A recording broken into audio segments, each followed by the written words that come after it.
When I lived in Maine, I had a friend who had a 2-year-old son, and she was struggling because he was hitting people.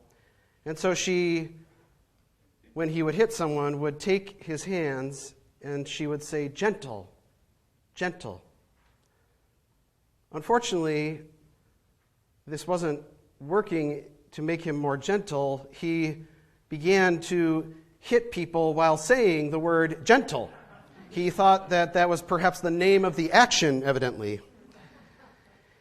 And I know how hard it can be to teach gentleness. I have a 2-year-old now as well who doesn't know the power of her own body sometimes and will hit or slap people, and we have to intervene and teach her that that's not how we treat people. We spend a lot of time teaching children to be gentle, and yet what's interesting is that at some point we then transition to embracing power, so that we often hear of teaching teenagers the need to fight their own fights. We, as adults, want shows of strength. We say that bullying isn't allowed anymore, and yet we also tell people to be tough if they are bullied. And we teach people that power is the most important thing, so much so that we want to have powerful political figures. We end up arguing about the 2 70-something-year-old people running for president and who would win a fight, because that's what we value.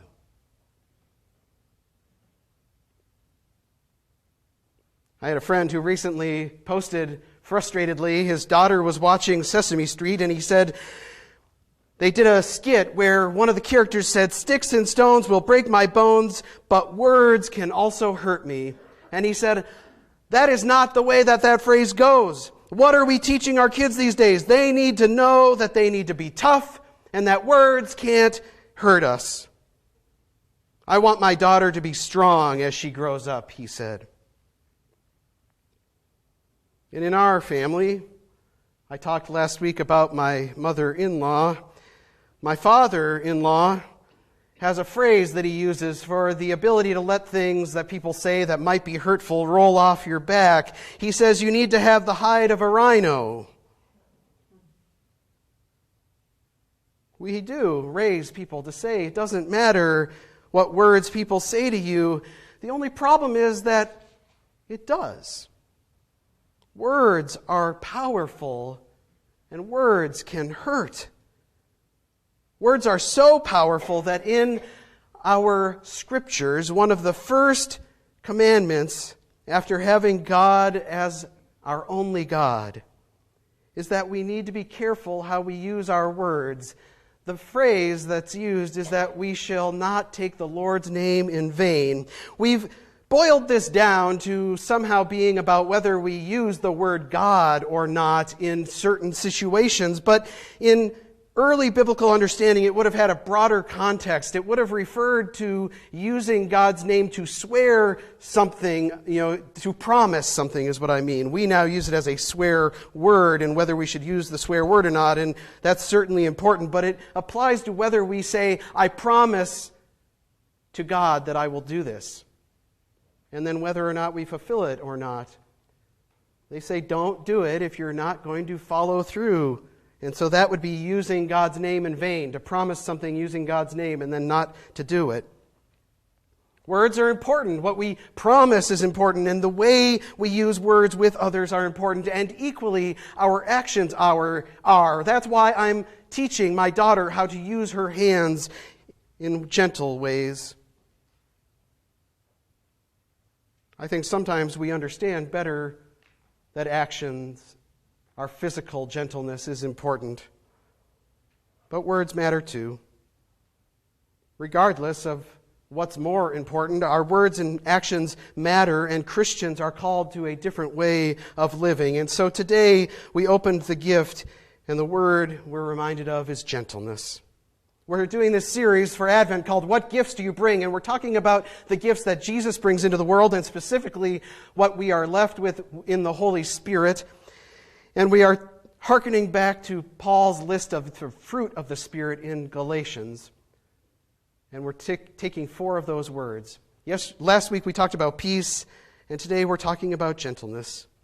And we turn to the story of Joseph, finding out that his betrothed is pregnant, and yet that he has not had sexual relations with her, and the meaning of what that would be. And Joseph, rightfully, according to the law, decides to dismiss Mary. That means to divorce, and some translations use that.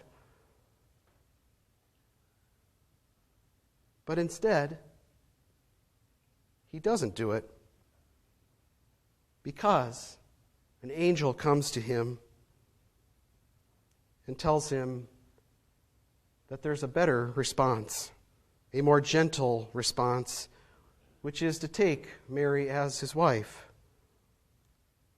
And that gentleness will lead to bringing the gentleness of salvation into the world. That this child that will be born will be given the name God saves. That's what Jesus means. So that Joseph's gentleness will point to Jesus' gentleness and to God's gentleness through his son Jesus. And Joseph really is a great example of gentleness, because even though he at first does say he's going to divorce his wife, even that, you can see that Joseph is a person of faith who has experienced God's gentleness already, because what it says is that he's going to do it, but in a quiet way, so that Mary won't be harmed by other people thinking ill of her. And then he responds in an even more gentle way by keeping Mary as his wife and keeping Jesus as his son when legally he doesn't have to. And then in a stable is born an even more perfect example of gentleness. And we hear it throughout Jesus' life. He's gentle with the woman at the well, who most people would have scorned for 2 reasons. 1, she's a Samaritan woman. And 2, she has been married and divorced and is now living with someone who she's not married to, and yet Jesus treats her with gentleness. A woman, in another story, is caught in adultery. We are not to dispute this fact. We're told that it is true, and yet, as the people prepare to stone her, Jesus steps in and encourages a more gentle approach. That rather than judging her, we look at ourselves first and see if we are perfect, and whether that might not encourage us to be a little more gentle. Or he meets Zacchaeus, who everybody hated because he was a tax collector, and yet he treats him with gentleness and says, I want to come over to your house. Or he tells the story of the prodigal son, who goes away and wastes all of his father's money, and yet when he comes back, the father welcomes him in gentleness with open arms. And of course, Jesus is the Son of God, but you can't help but think that being raised in the home of Joseph is where he learned some of this gentleness, because Joseph seems in this story to be a person of deep faith and exhibit that spiritual gentleness. And that's who we're called to be as Christians as well. And gentleness isn't just about being nice, although that is part of it. But nice can be something that we put on, and gentleness in the spiritual sense is about who we are. It's about becoming truly gentle, not just showing gentleness, but having a true gentleness of spirit. And like Joseph, I don't think we can truly be gentle without knowing who we are. And so the angel identifies Joseph. You are a son of David. He identifies his lineage to point out and remind Joseph of who he is. It's important to know who we are. In fact, what's fascinating, you know that I love language and gentleness. Of course, comes from the word gentle, which has its roots going back to French, where we say the word genteel. And of course, that word gives us our English word gentility.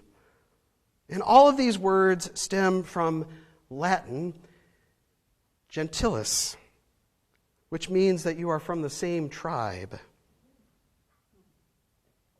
So when you talk about the gentility, it was talking about those who are born into a certain status, and in this case, a certain tribe, perhaps.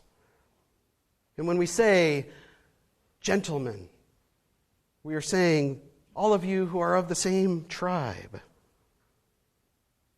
Joseph is told that he is of a certain tribe and that he is called to be gentle. And then this one who is born is also in the line of David and is this perfect gentleness. And it's also wonderful that the message here is that Joseph is reminded what tribe he's a part of, what family he's a part of, and he's reminded to be gentle and to include Mary and Jesus in his family. In doing so, he shows the gentleness of God who includes us in his family as well, and we become part of God's tribe so that when we hear this word gentleness, we should be reminded that we are gentle because we are God's people, God's tribe.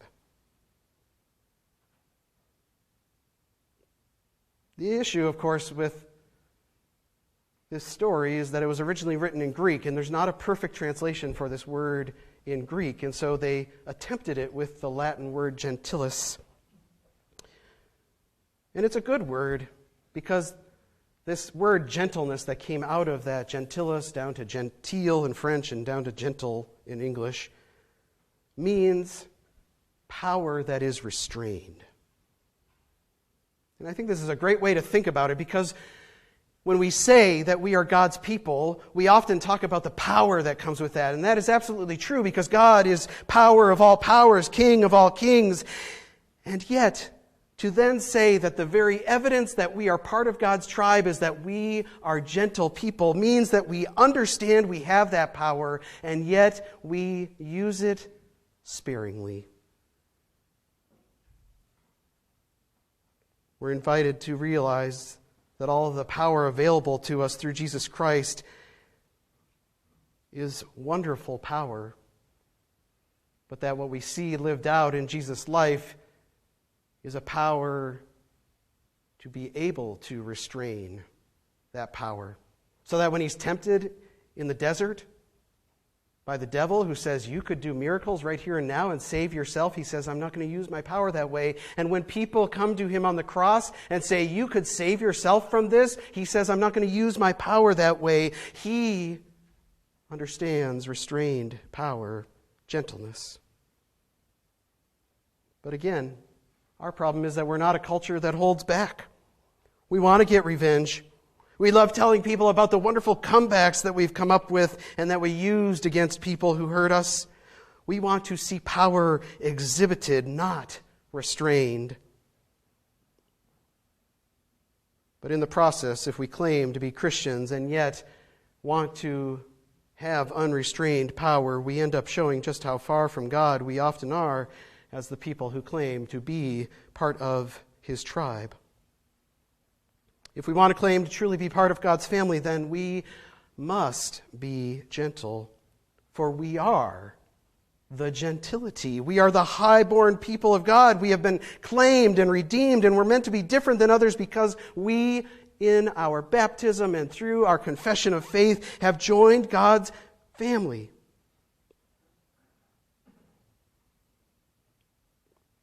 It was a hard week to ponder gentleness, as another act of violence happened in our country, and not just in our country, which rocks us enough, but in our own backyard.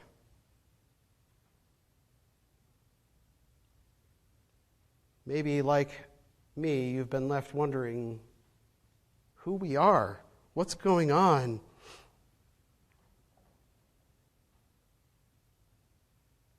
And I often despair about who we are as a country. But I come to this place to worship, and I see these candles lit, and I see the light grow in the midst of darkness, and I know that we are called to be gentle.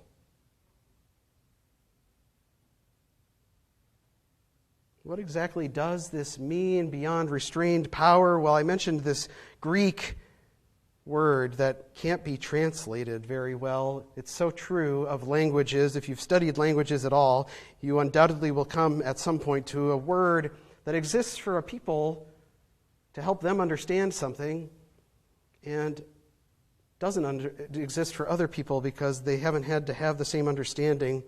This Greek word that's actually used here by Paul is often described in ancient Greek writing, where it's found in places other than the Bible, as a nice breeze or as healing medicine. And I read someone who said, this is a really good description of this word because the other person, Plato, used this word and said what it is the medium between being angry all the time and never being angry. It is the perfect balance. That's what this is. We may interpret gentleness as not ever having anger, but righteous anger is appropriate. Again, as I often say when we talk about anger, we just are not very often righteous. But it doesn't mean that there's not a place for righteous anger. The perfect balance. And they say, this idea of a nice breeze or healing medicine is really good because, of course, a nice breeze is wonderful.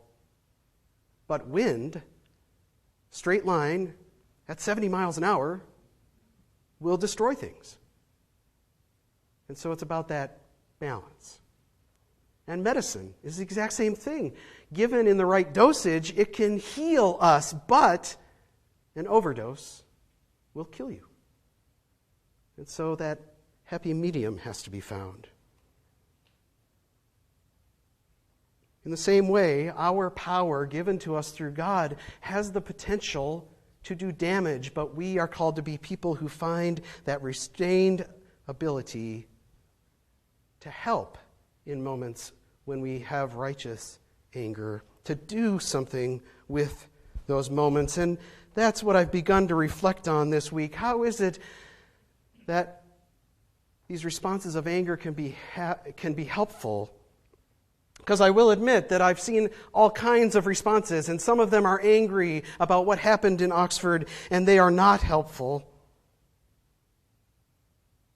And I've seen a lot of ungentleness when many are calling for us to be coming together and being united. I've seen, especially in social media, fights breaking out over what happened and people's feelings about what happened. But as people of faith, we are that happy medium. That's at least who we're called to be. We so often fail, but today, as we light the second Advent candle, we're reminded that we are people of gentleness. And I found this wonderful anonymous poem that helps me this week. It says this: "Gentle Spirit, dwell with me. I myself would gentle be, and with words that help and heal, would thy life in mine reveal." This is gentleness exactly, that we use our power to help and heal, and that in the process, God's life is revealed in us, so that through our gentleness, others see Jesus. When we claim this name of Christian, that's what we're claiming, that I am like Christ. Not that I am Christ, but that I am like Christ. And so in my behavior, people should see the image of Jesus.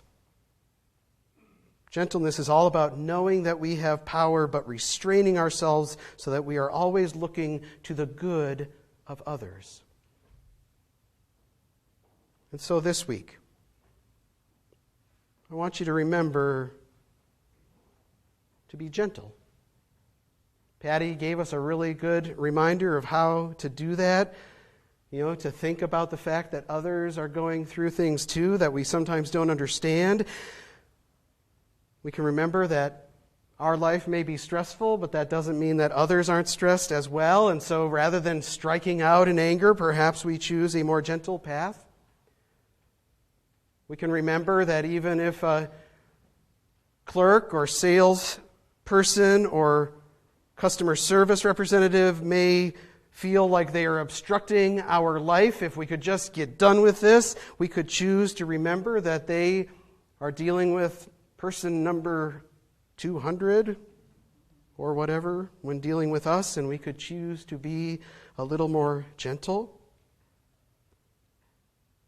We could remember that in the midst of a week of tragedy, we are all feeling a little more raw.